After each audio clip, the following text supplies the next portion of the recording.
22শে April থেকেই ছুটি পড়ছে সরকারি সাহায্যপ্রাপ্ত স্কুলগুলিতে, এরকমই সূত্র মারফত খবর পাওয়া যাচ্ছে।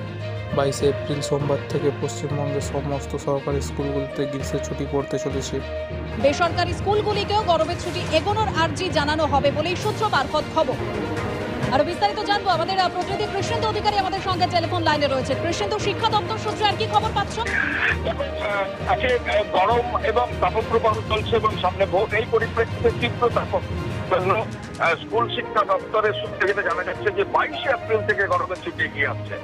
কদিন আগে 6ই মে থেকে ছুটি আগিয়ে আনা হয়েছিল, 12 দিন ছুটি বাড়ানো হয়েছিল।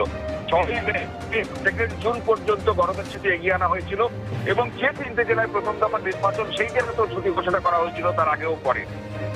এখন সরকারি অর্থাৎ কৃষ্ণেন্দু, কদিন আগে 12 দিন বাড়িয়ে গরমের ছুটি এগিয়ে আনা হয়েছিল 6ই মে, আর এবার 22শে এপ্রিল থেকে ছুটি পড়তে চলেছে সরকারি সাহায্যপ্রাপ্ত স্কুলগুলিতে।